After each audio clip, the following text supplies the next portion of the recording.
If you look at an X-ray of, say, a broken arm, there is this comforting, almost engineering level precision to it. Well, absolutely. You see the dark space of the muscle, the bright white of the bone, and then right there in the middle, that jagged black line.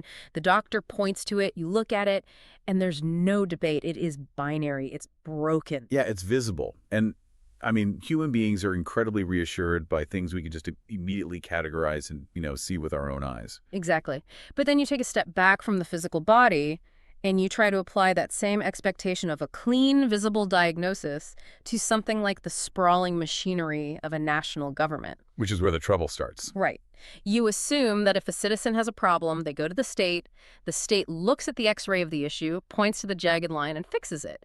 But that X-ray machine doesn't actually exist. Instead, you are immediately plunged into the absolute muddiest of waters. Which, honestly, is an incredibly disorienting experience for just about anyone. Oh, for sure. But it becomes a profound, almost existential betrayal when the citizens navigating those muddy waters are the very people who put their lives on the line to defend the state in the first place. Yeah.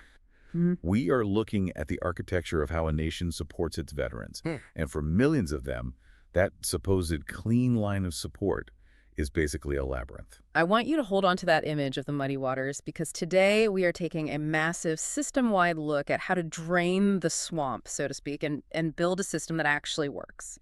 We are unpacking a comprehensive first principles policy research draft. It's titled India's Rights-Based Veteran Administration Reform Strategy. And the author of this blueprint, it's not some ivory tower think tank academic who has never seen the inside of a government office. Right, which is usually what you'd expect. Exactly. It is authored by Chandranath, an 81-year-old veteran. Wow. Yeah. He has synthesized decades of lived experience and constitutional theory into an entire proposed blueprint for a national ecosystem. And the sheer scale of what he has drafted here is staggering. It really is. Yeah. I mean, we are talking about a document that includes a fully realized draft veteran rights bill, a strategic policy brief meant for the highest levels of parliamentary government, and this deeply philosophical argument about the fundamental social contract between a democracy and its soldiers. Which you don't see every day. No, it's incredibly rare to see a piece of policy research that effectively bridges the gap between, high-level constitutional law and the ground-level, deeply frustrating reality of an elderly widow just trying to figure out why a digital portal cut off her only source of income. So our mission today, as we guide you through this deep dive, is to break down this massive blueprint. We want to understand what it actually means to move an entire national ecosystem away from a mindset of welfare, this idea of discretionary charity, and shift it entirely into a paradigm of enforceable rights. Because that one shift changes everything.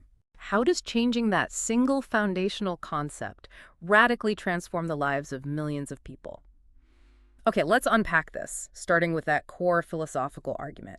Because if we don't understand the foundational flaw in how veteran support is currently framed in the public consciousness, well, all the bureaucratic fixes in the world just won't make sense. Right, and that foundational flaw is really a matter of language, and language dictates policy. The current system, as the document points out with incredible precision, treats veterans essentially as supplicants. Supplicants, that's a heavy word. It is, because the entire administrative machinery operates on the vocabulary of assistance, grants, welfare, and concessions. Which, to the average person on the street, probably sounds perfectly fine, right? Like, we are granting you assistance. It sounds benevolent. It sounds like the state is being kind. Yeah, it sounds kind, but structurally and legally, it is a total disaster for the recipient. Oh, so? Well, when you frame benefits as discretionary benevolence, you strip them of their status as enforceable obligations. Yeah. You create this deeply unequal power dynamic. Right. It creates a culture where the veteran basically has to come to the state with their hat in their hand, pleading for help. And if the state fails to deliver that help, like if a pension is delayed for 6 months or a medical claim is denied, it's just chalked up to an implementation gap. A bureaucratic hiccup. Exactly. It's treated as a shame, a pity. It is not treated as what it actually is under a rights-based framework, which is a violation of a fundamental legally binding right. And he isn't just pulling this philosophy out of thin air either. He grounds this argument in existing constitutional law. He points directly to the Supreme Court of India's landmark D.S. Nakara case to prove that this isn't just his personal opinion. Yeah, the D.S. Nakara versus Union of India judgment is absolutely central to this entire reform strategy. In that case, the Supreme Court established unequivocally that a pension is not a bounty. Not a bounty, meaning it's not a gift. Right. It is not an act of grace or some favor dispensed by the benevolent state at its own pleasure. It is a fundamental right. It is a form of socioeconomic security that has been earned by the sweat and toil of past service. It's essentially deferred wages. Exactly.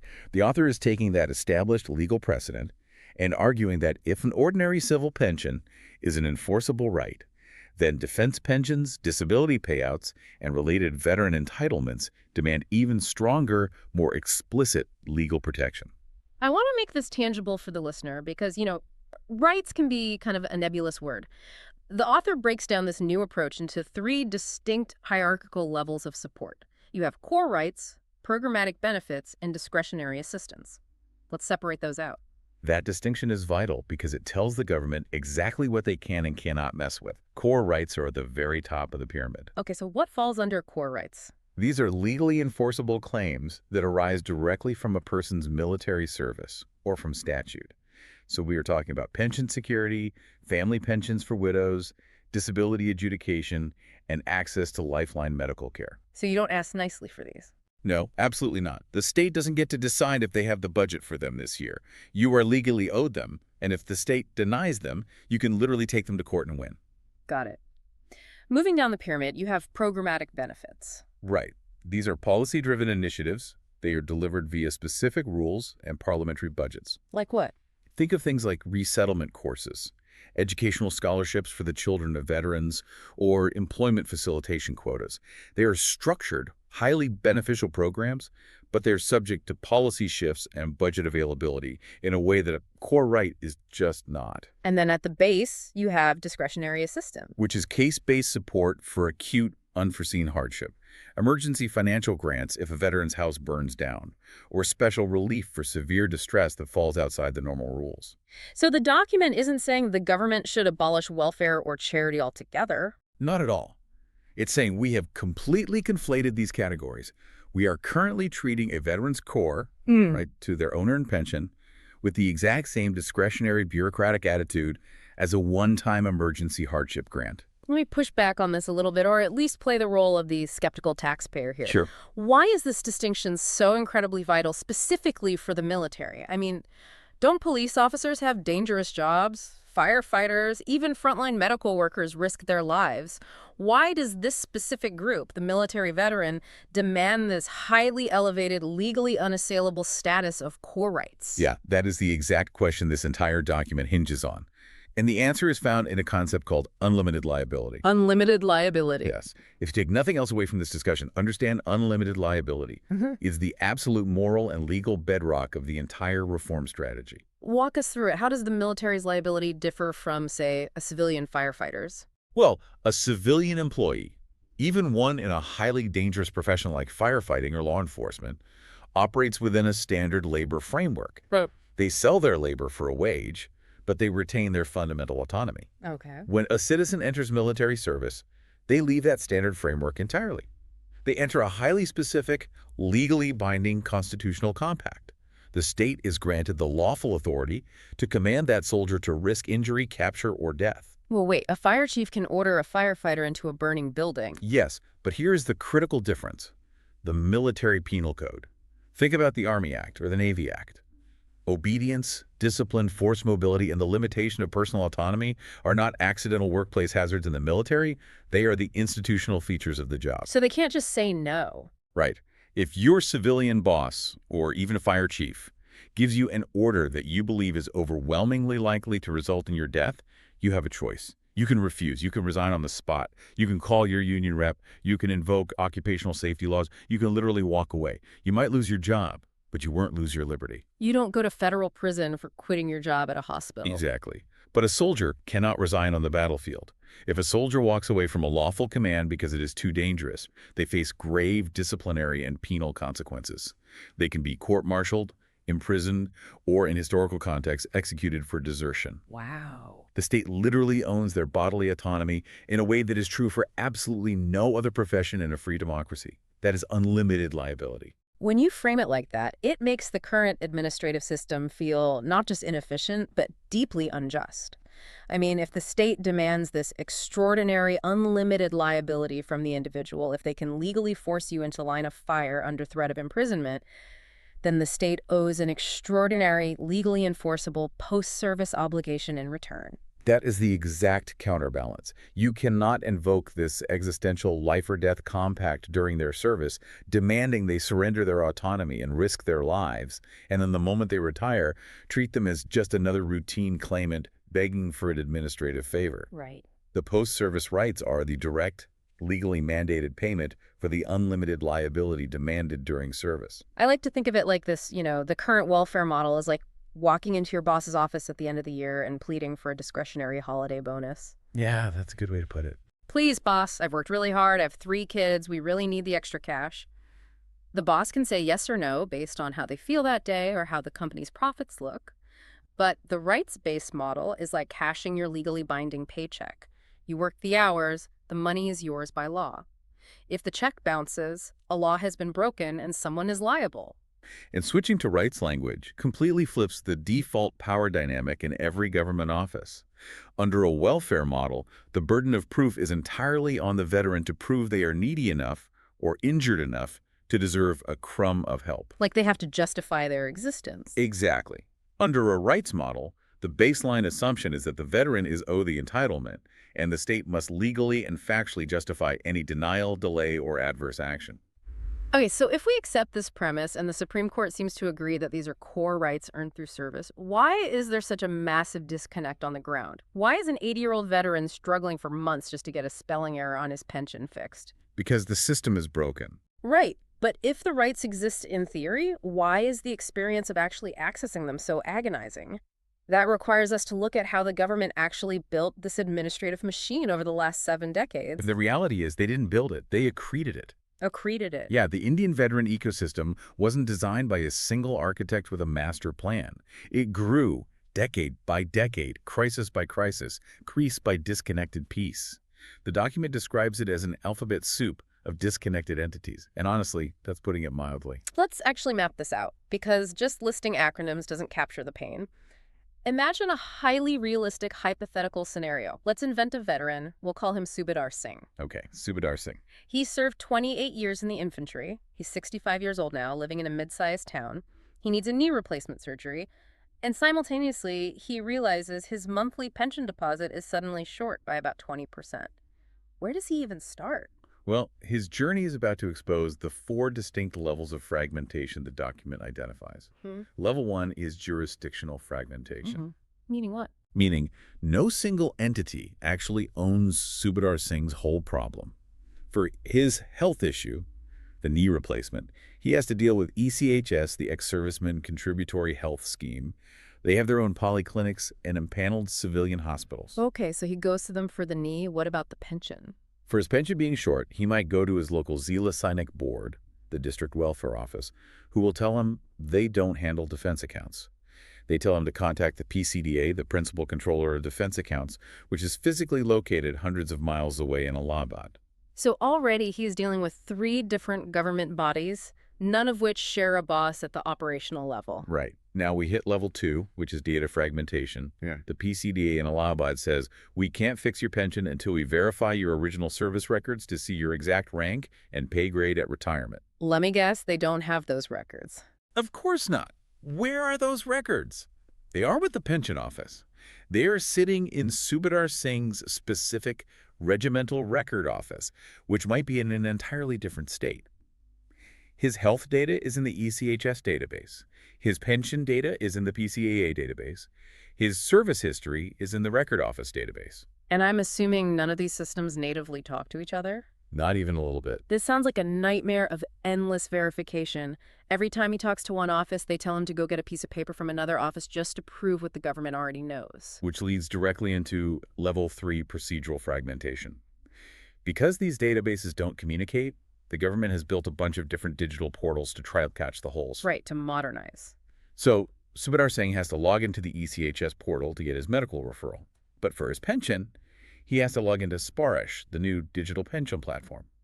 Every single one of these institutions has its own unique forms, its own login credentials, its own bizarre timelines, and its own completely unresponsive help desks. Which is overwhelming for anyone. For a 65-year-old with average digital literacy, sequencing which PDF goes to which portal in which specific order is virtually impossible without help.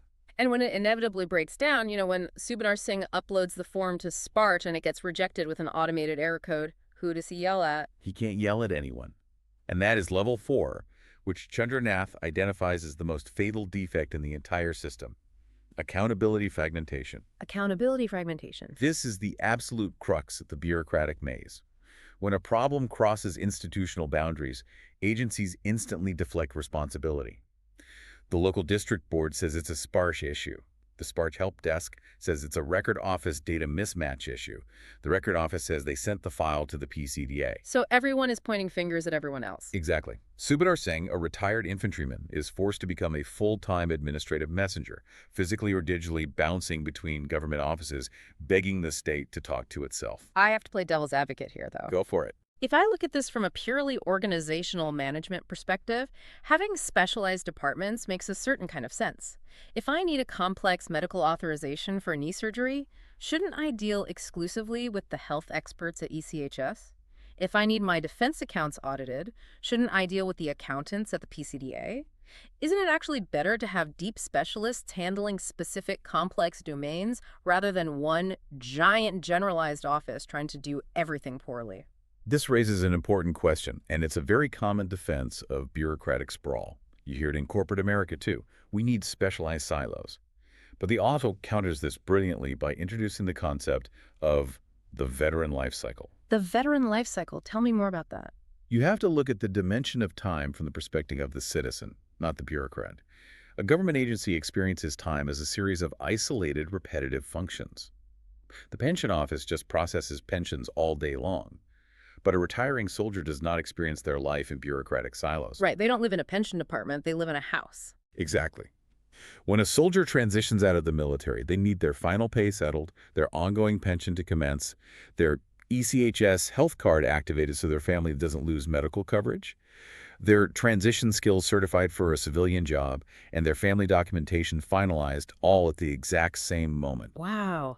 Yeah, that's a lot all at once. The veteran's life is a continuous, overlapping life cycle of needs that peak simultaneously. So because the state is fragmented into these neat little specialized boxes, the burden of integration, the actual hard work of making all these services function together, falls entirely on the individual veteran. Precisely. The system forces the veteran to manually stitch the fragmented state together. They have to be the project manager of their own bureaucracy. The core thesis of this reform is that this is backward. Because the state has the resources. Yes, the state possesses massive resources, manpower, and technology.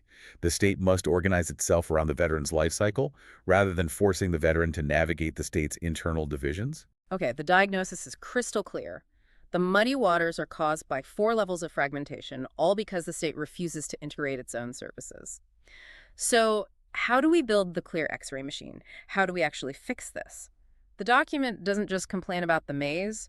It proposes a massive structural overhaul to demolish it. And the centerpiece of this proposed reform, the structural engine that will drive everything else, is the creation of a statutory National Veteran Administration, or the NVA. Now wait, my immediate reaction to hearing, let's create a National Veteran Administration, is doesn't adding a massive new federal department just create more bureaucracy? Aren't we just adding a new giant acronym to the alphabet soup? It's a vital question. If it were just another welfare board, yeah, it would be useless. But the document proposes the NVA as a statutory body, meaning its powers are codified in law by Parliament, not just by a memo, and it specifies it must be headed by a cabinet or minister of state-level authority. Why does the political rank of the leader matter so much? I mean, who cares if it's a cabinet minister or a department head? Because in a parliamentary system, political rank is administrative gravity. Right now, veteran issues are often handled by subordinate departments within the massive Ministry of Defense. A dedicated cabinet-level presence gives undeniable political visibility. It creates a single locus for parliamentary scrutiny. So if things go wrong, there's a specific person to blame. Exactly. If veterans aren't getting their pensions, members of parliament know exactly which cabinet minister to call to the floor for questioning. You cannot brush issues under the rug when a cabinet minister's job is on the line. And internally, the NBA wouldn't be structured by traditional bureaucratic functions. It would be structured to mirror that veteran life cycle we just talked about. Yes, instead of disconnected acronyms scattered across the country, you would have an integrated architecture under one roof. You'd have a pension and income security wing, not just an accounting office, but a wing dedicated to ensuring the money actually reaches the veteran. Makes sense. What else? A veteran health and ECHS interface wing, managing long-term care pathways. A transition and resettlement wing, which reframes military skills as national capital. A family pensioner and casualty support wing, explicitly designed to case manage widows and dependents. And crucially, a dedicated centralized data wing so that information only has to be collected once. One thing the author makes very clear, though, is that the NBA does not replace the armed forces. It's a subtle distinction, but I think it's really important. It is fundamental to national security. The service headquarters, the Army, Navy, and Air Force command structures must remain absolutely focused on operational readiness, training, and the active force. Currently, military commanders spend an inordinate amount of time and resources trying to manage welfare issues for millions of retirees, simply because no one else is doing it properly. They're essentially running a massive social services agency on the side. Which is a huge distraction from their primary mandate of defending the borders. The NVA takes that immense administrative load off the military. The armed forces provide the raw service records when a soldier retires, and then they hand the individual over to the NVA. It allows the military to focus on defense, and the NVA to focus entirely on the veteran. But let's be realistic here. A shiny new national office in the capital city of New Delhi doesn't help Subedar Singh in his mid-sized town, and it certainly doesn't help an 80-year-old widow living in a remote Himalayan village in Himachal Pradesh. Centralization is great for policy, but how does this rights-based approach actually touch the ground? That is where the reform strategy shows its pragmatic genius. It recognizes that a national system that cannot be accessed locally will inevitably fail its most vulnerable beneficiaries. The document proposes the radical transformation of the existing Zilla-Sainik boards. The ZSBs, these currently exist at the district level across India, right? They do, but currently they are often severely under-resourced. They act largely as glorified post offices. A veteran comes in with a problem, the clerk gives them a form, they fill it out, and the clerk mails it to some higher headquarters and says, wait 6 months. That's agonizing. The proposal is to legally modernize these ZSBs into statutory district veteran service centers. And the staffing detailed for these new district centers, it completely changes the game. We aren't just talking about a couple of clerks stamping paperwork anymore. Not at all. The proposal demands highly specialized, multidisciplinary staff at the district level. You would have pension specialists who actually understand the deeply arcane, complex rules of defense accounting, so they can spot a calculation error instantly. You'd have legal aid coordinators, resettlement counselors to help younger veterans find jobs locally. But the role that really stood out to me was the health navigator. The health navigator is such a brilliant addition. Healthcare systems are notoriously complex. A health navigator is a dedicated human being whose entire job is to help a veteran figure out hospital empanelment, explain their medical rights, or coordinate emergency care pathways when a local hospital refuses to admit them. It's giving the veteran a Sherpa to guide them through the mountain of bureaucracy.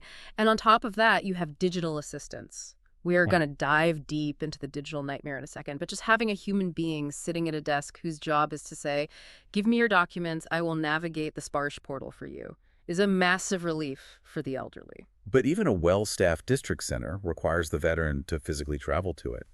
And the part of this district model that truly elevates it to a rights-based system is the mandate for mobile outreach.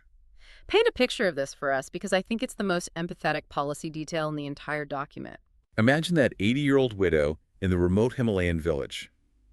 The nearest district center might be a 6-hour bus ride down treacherous mountain roads.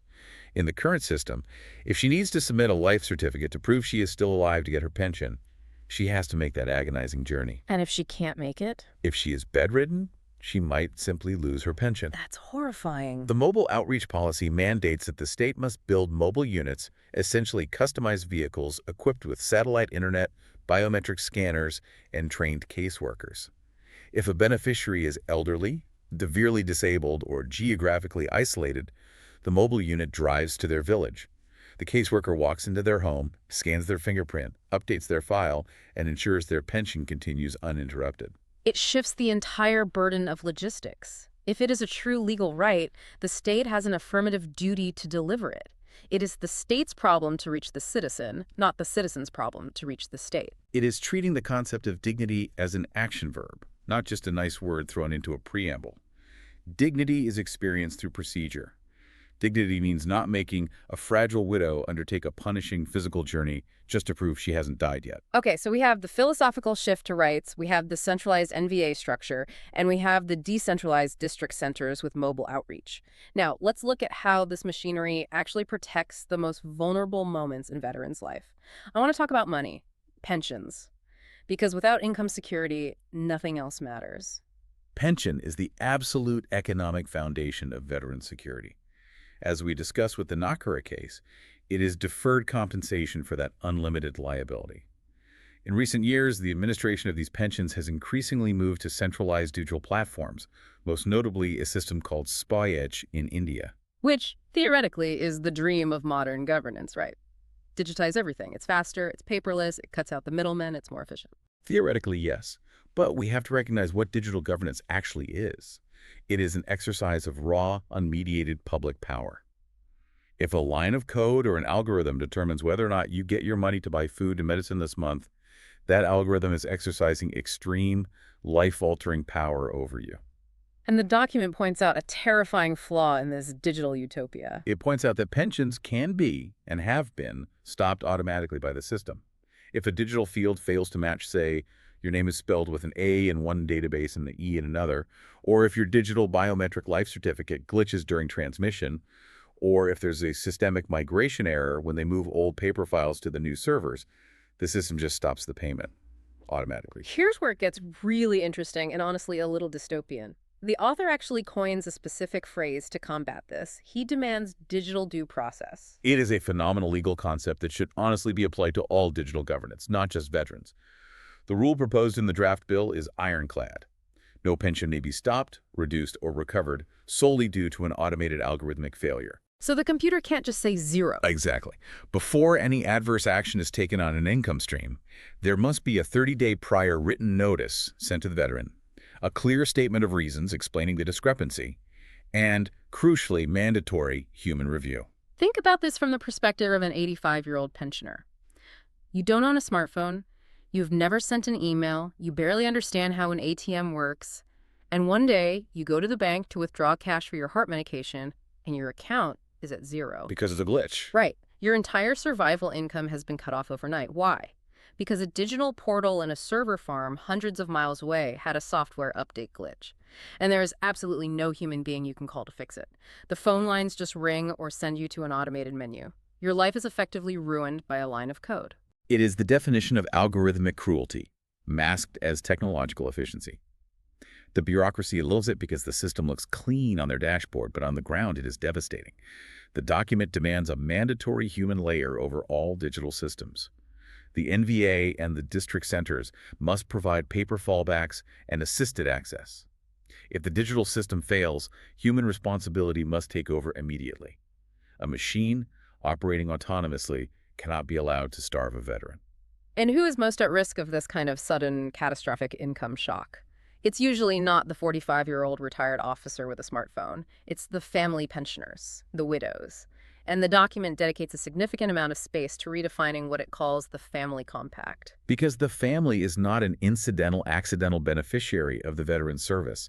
The family is fundamentally, intrinsically part of the military service compact from day one. Expand on that, because usually we just think of the soldier as the one serving. Think about the reality of military life. Spouses handle the constant, grueling separations. They manage the household during combat deployments when they don't know if their partner will come home. They deal with being uprooted and posted to new geographic locations every 2 or 3 years, which destroys the spouse's own career progression. Not to mention the kids. Right. They manage the disrupted education of their children, and ultimately they accept the ever-present risk of profound bereavement. The family bears the indirect, heavy costs of the state's demands on the soldier. So when the service member passes away, the spouse doesn't just magically become a new, unrelated category of citizen begging for a new welfare grant. Precisely. They have already paid into the compact with their own sacrifices. Therefore, the document argues that the conversion of a service pension to a family pension must not be treated as a tedious, adversarial new application process where the grieving widow has to prove her identity and her husband's service from scratch. Which is often what happens now. They have to run around getting affidavits and death certificates notarized while they are grieving. The reform mandate is strict time-bound conversion. The system must automatically convert the pension within 30 to 60 days of a casualty or death notification. But what if there are bureaucratic delays? What if a specific piece of paper is missing from the file and the clerks can't process it in 30 days? The document proposes mandatory interim payments. If basic eligibility is prima facie established, if the military knows the soldier died and knows who the wife is, the state must not let the family fall into destitution just because a clerk at a record office can't find a specific form. The state absorbs the administrative risk, not the widow. Furthermore, the NVA would assign every casualty family a named case officer. A specific person. Yes, not a department, a specific human being responsible for guiding them through the entire transition until they are stable. It's moving from a system of submit a help desk ticket and wait in the dark to we're assigning a dedicated person to ensure your family's survival. It's a massive paradigm shift in empathy. But income security, making sure the pension hits the bank account, is really just one half of the equation, right? What happens when a veteran is physically or psychologically permanently altered by their service?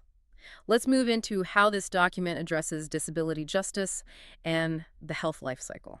This is where the legal framework gets very intense, because disability claims are fundamentally different from ordinary retirement benefits. Why is that? What makes a disability claim morally and legally unique? Because a disability claim deals directly with bodily or psychological harm exacted by the state. The veteran has suffered a permanent injury, a chronic illness, or severe trauma explicitly because they followed lawful orders under that doctrine of unlimited liability. When a veteran submits a disability claim, they aren't asking for a bonus. They are asking the state to legally acknowledge the physical cost of their service and provide restitution. But if you look at how these claims are handled currently, it often feels like an adversarial legal battle. The state treats the disabled veteran with intense suspicion. It is highly adversarial, largely because the bureaucracy is trying to protect the budget. The burden of proof is heavily placed on the veteran to prove, beyond a shadow of a doubt, that their specific injury is directly attributable to or aggravated by their military service. And when the medical codes reject these claims, they often do so using incredibly opaque, dismissive language. You see these rejection letters that are just one sentence, not attributable to service. End of document. No explanation. Exactly. It's a bare conclusion. Imagine you blew out your knees jumping out of airplanes for 20 years, and the medical board just writes, not attributable to service, implying it's just natural aging. Delaying or rejecting these claims without clear, transparent reasoning strips the veteran of their dignity and gaslights their experience. The document proposes a radical legal shift to fix this, a presumption of favor. Okay, let me stop you there and challenge this, because presumption of favor sounds legally risky. Doesn't that just open the floodgates to massive fraud? If the benefit of the doubt always goes to the soldier, won't everyone just claim their natural back pain or arthritis is from service to get a higher disability pension? It's a valid concern for fiscal responsibility, but a presumption of favor does not mean automatic approval of every claim. It means shifting the starting point of the legal analysis. The proposed rule is that for conditions arising during active service or medically consistent with the exposures of their specific service, like a paratrooper with joint degradation or an artilleryman with hearing loss, the system should operate on a baseline presumption of service connection. So the burden of proof shifts. Yes. The veteran doesn't have to prove the exact moment their knee degraded. Instead, if the medical board wants to deny the claim, the state must provide clear medical and factual evidence that the injury was definitely not caused by service. And they cannot just use one-sentence rejections. The reform demands reasoned decisions. The medical board must provide a document in accessible language explaining exactly what medical records were considered, what the medical rationale is, and why the claim was rejected. And it's not just physical injuries like missing limbs or shrapnel wounds that need this presumption. The document specifically highlights a category it calls invisible injuries. This is absolutely crucial for any modern veteran administration. A rights-based system must proactively screen for, recognize, and treat non-physical trauma, traumatic stress disorder, traumatic stress, and moral injury. Moral injury is such a powerful, haunting term. It's distinct from PTSD, isn't it? It's not just the fear of death, it's the profound psychological wound of witnessing or participating in events that deeply transgress your own deeply held moral beliefs, which is inevitable in the chaos of war. And historically, military cultures around the world have stigmatized these invisible wounds. They are seen as weaknesses or discipline issues rather than medical injuries exacted by the state. The reform strategy demands that mental health care must be treated as a core, undeniable cost of military service, with mandatory, confidential screening protocols and stigma-free treatment pathways embedded in the health system. Which perfectly transitions into the broader evolution of veteran health that Chandranath proposes. He wants to move the ECHS, the current health scheme, from just being a reimbursement scheme to a true life cycle health system. What is the difference? A reimbursement scheme is reactive. You get sick, you go to a polyclinic, they refer you to a civilian hospital, the hospital treats you, and the government reimburses the hospital. It's purely transactional. But as a massive veteran population ages, their medical needs change fundamentally. Right. An 80-year-old veteran doesn't just need acute care for a broken arm. They need management for diabetes, cardiac issues, dementia. Exactly. A life cycle system is proactive. It focuses heavily on geriatric care, managing age-related decline, chronic disease management, and eventually palliative care. And crucially, it mandates the expansion of rural telemedicine and guaranteed emergency cashless care in remote border regions. Geographic location should not dictate your right to survive a heart attack. The health system has to track and manage the veteran from the day they retire to the end of their life. Okay, we've covered the injured, we've covered the elderly, we've covered the families, but there is a massive cohort of veterans that often gets completely left out of this conversation. People who leave the service completely healthy, in the prime of their lives, maybe in their late 30s, and their challenge is entirely different. This brings us to a fascinating part of the Blueprint National Productivity and Transitioning Human Capital. This section completely reframed how I think about military retirement. It is a brilliant, necessary reframing. If you ask the general civilian public why a soldier retires at age 38, they often assume it's a personal choice. Right, like they put in their 20 years, they're tired of waking up at 4 a.m., and they want to go start a second career or go fishing. But that is a misconception. Early military retirement is a forced, structural requirement of the state. The military intentionally discharges vast numbers of non-commissioned officers and junior personnel in their 30s and early 40s. Why? Because the state requires a youthful, physically fit, aggressive force profile for combat. You can't have an army of 55-year-old infantrymen. Early retirement is an institutional necessity for national security, not an individual preference. So the state forces you out of your career at age 38, right when your financial liabilities, kids going to college, paying off a mortgage are at their absolute peak. Exactly. Therefore, the document argues transitioning that soldier into meaningful civilian employment is not a favor. It is not a charitable act to keep them busy. It is a strict economic obligation. It is the direct economic counterpart to forced early retirement. And currently, the transition system is pretty lackluster. It often feels like they wait until you are 30 days from discharge, hand you a pamphlet on resume writing, and wish you luck in the corporate world. Which leads to immense psychological stress and massive underemployment. You have highly capable people taking menial security guard jobs just to pay the bills. The reform strategy mandates a complete overhaul of this timeline. Transition planning must begin 5 to 7 years before the date of retirement. 5 to 7 years, that's a massive runway. That's starting your exit plan while you are still deeply in the middle of your career. It has to be that long. Yeah. You cannot wait until the veteran is already facing the cliff edge of civilian uncertainty. This 5-year runway is needed for serious educational counseling, long-term financial planning, and most importantly, the complex work of translating military skills into civilian credentials. This is such a huge bottleneck, and I want to spend a minute on this because it drives veterans crazy. The skills translation problem. Give me a concrete example of how this fails today. Imagine a military logistics officer. For the last 10 years, they have successfully moved thousands of tons of ammunition, fuel, and personnel across hostile, high-altitude mountain terrain, managing a massive budget and hundreds of people under extreme stress. They retire at 40 and apply for a mid-level supply chain management job at a civilian corporation like Amazon or a national supermarket chain. They're arguably overqualified for that job. Absolutely. But they submit their resume, and the civilian HR algorithm scans it. The algorithm is looking for a specific civilian certification, say a Six Sigma supply chain degree. The military officer doesn't have that specific piece of civilian paper, even though their practical experience far exceeds it. The algorithm rejects the resume. The human hiring manager never even sees it. It's a total breakdown in translation. It happens across all domains.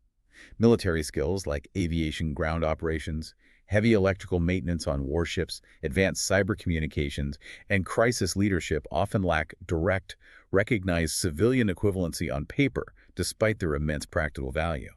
The NVA's transition wing would be legally tasked with working directly with industry boards and educational regulators to create automatic equivalency frameworks. If you managed a military motor pool, you automatically receive the civilian equivalent certification upon discharge. I just love the framing of this. It completely removes the stigma. It's not finding a job for a poor, helpless veteran out of pity. The document calls it a national productivity strategy. If we connect this to the bigger picture, think about the sheer volume of human capital we are talking about. A modern military trains hundreds of thousands of individuals in extreme discipline, crisis management, cybersecurity, advanced logistics, and leadership under pressure.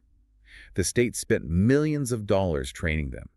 If a nation allows that highly trained human capital to dissipate into chronic underemployment, if you have a cyber warfare specialist driving a cab or a logistics expert working as a night watchman, it is a massive, unforgivable loss to the national economy. The document proposes creating a national veteran employment compact. Imagine injecting that level of disciplined, pressure-tested talent into the civilian private sector, or utilizing them in state infrastructure projects or national disaster response agencies. It's an economic multiplier. It is a massive untapped engine for GDP growth, but it requires the state to strategically manage that transition as a core economic right rather than treating it as an administrative afterthought once the soldier takes off the uniform. All right, we are rounding the final corner here, and this is where the rubber meets the road. We've talked about beautiful philosophies of unlimited liability. We've talked about great new NVA structures, human layers of digital due process, and national productivity compacts. But let's be brutally honest about how government works. None of this theoretical architecture matters if, at the end of the day, a clerk behind a desk can just look at a veteran and say, "No, sorry, computer says no," and the veteran has no recourse. As the saying goes, a right without a remedy is just a suggestion. If there's no penalty for violating the right, it doesn't exist. So how do we make this real? How do we force a notoriously stubborn bureaucracy to actually implement this?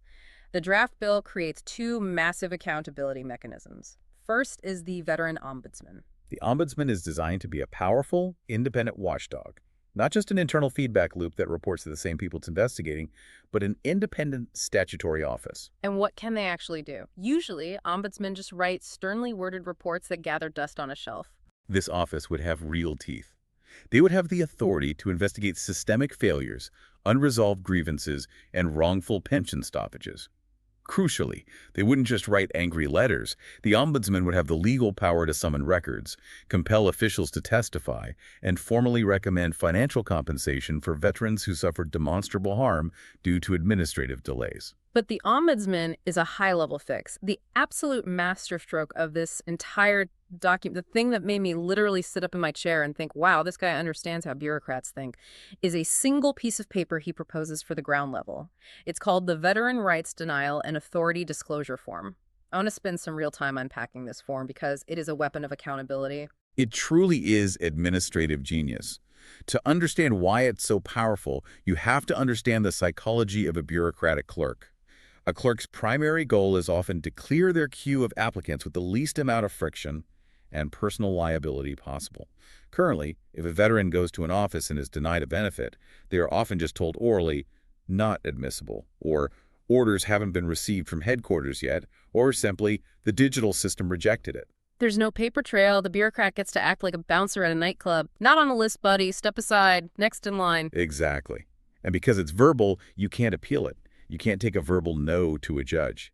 This new form outlaws that entirely. The draft bill mandates that if any authority, a bank manager, a district clerk, a medical board officer, or even a digital system administrator refuses, delays, or stops any claimed veteran right, they are legally barred from doing so verbally. They must issue this specific denial form to the veteran. And what exactly does this form force them to do? It has 4 core requirements that trap the official in due process. First, specific legal authority. The official cannot use general dismissive phrases. They must physically write down or cite the exact legal section, rule, or government circular that justifies the denial. Which means they actually have to know the law rather than just guessing. Second, a reasoned decision.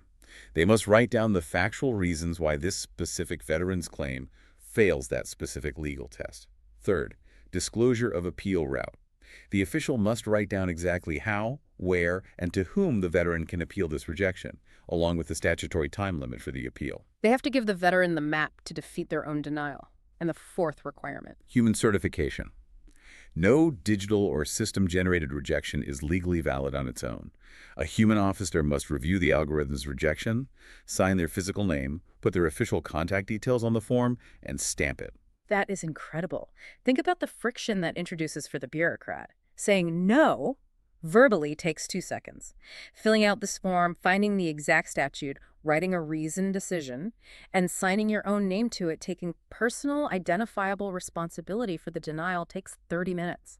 It completely flips the power dynamic. It fundamentally shifts the burden of proof. The veteran no longer has to exhaust themselves proving they deserve help.